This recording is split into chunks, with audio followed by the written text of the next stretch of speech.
remember, India-Canada relationship has been at its lowest this year. But on Diwali festival, there was an addition to that because of Justin Trudeau's comments that has come. Canadian Prime Minister on Sunday reiterated claim that they had reached out to India in connection with the pro-Khalistan terrorist Hardeep Singh Nijjar's killing.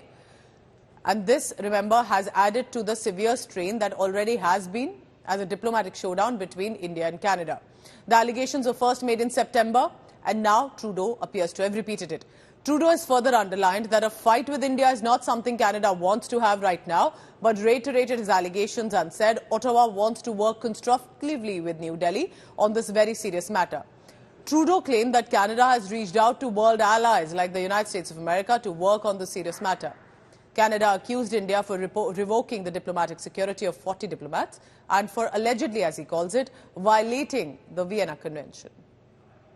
Over the past number of weeks, Canadian security agencies have been actively pursuing credible allegations of a potential link between agents of the government of India and the killing of a Canadian citizen, Hardeep Singh Nijjar.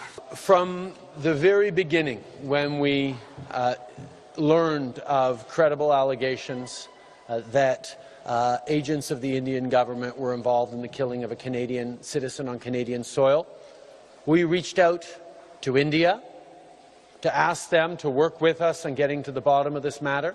This is something that we are taking very, very seriously. We will continue to work with all partners as law enforcement and investigative agencies continue to do their work. कोई evidence नहीं, कोई सबूत नहीं, और बार बार मांगने पे कोई सबूत नहीं, केवल और केवल अपनी नेगेटिविटी को छुपाने के लिए, अपने जहां की जो उनका फेलियर है कनाडा को, उससे लोगों का ध्यान हटाने के लिए ऐसी बार बार बात करी जाए, जिससे हमारा कम्युनिटी का बहुत नुकसान हो रहा है।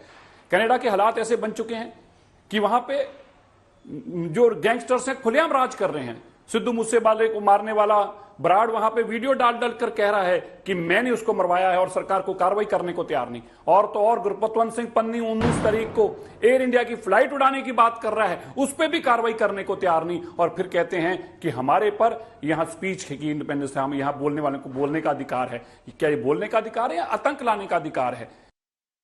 Joining me now in this telecast is our Foreign Affairs editor, Geeta Mohan. Geeta, good morning. What precisely is the reason that Canadian Prime Minister made this allegation yet again and tries to pin it again on India? Was there an occasion? Was there a reason that he brought it again?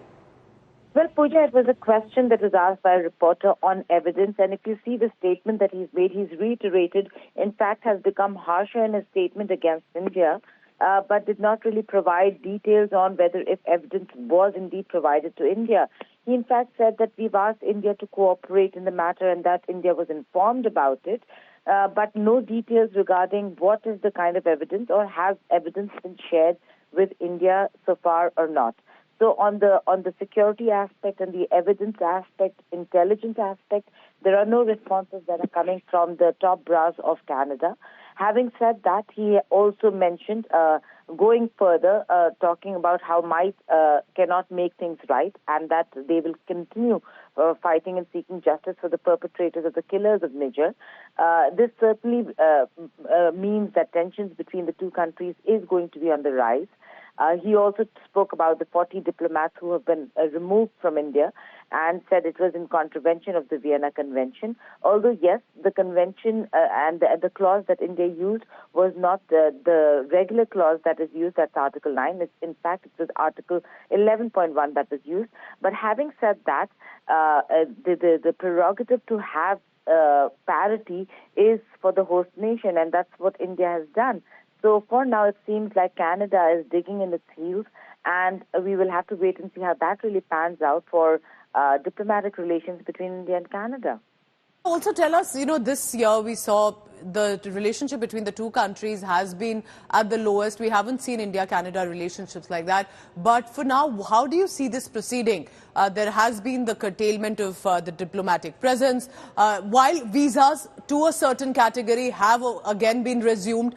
So do you think there are steps being taken one by one, or perhaps it's going to be a long time, at least till India-Canada relationship, at least till Trudeau is the Prime Minister, that's going to be the case scenario with India? Well, in fact, if the two sides do not come to an understanding on Niger killing, things do not look like it is going to, that the ties are going to thaw anytime soon. Whether if it is Trudeau or any other administration, the fact that the manner in which this entire case has become a public spectacle does not bode well for ties between the two countries. Having said that, Pooja, we know that Canada has been trying to impress upon its own ally nations, and it's the reason why when Blinken was here, he did ask India to cooperate on the Niger killing case. But U.S. is not going to go ahead and support Canada to the detriment of Indo-U.S. ties. Canada has been insisting that its allies now work with Canada to ensure that India also works on this entire investigation. For now, the Indian side is waiting for evidence and has said that no concrete evidence has been provided by Canada. And when questions were asked about the same, Prime Minister Trudeau also really did not come out and clarify or respond to the reporter's question. Okay. So it doesn't seem like things are going the right way or taking on a positive trajectory. All right, thank you so much. I appreciate you joining us this morning. Geeta Mohan with the latest on that. Of course, remains to be seen if, importantly, Canadian Prime Minister ensures action against the pro-Khalistani groups and anti-India activities that his country's soil is being misused for. That, of course, could bring the two countries together.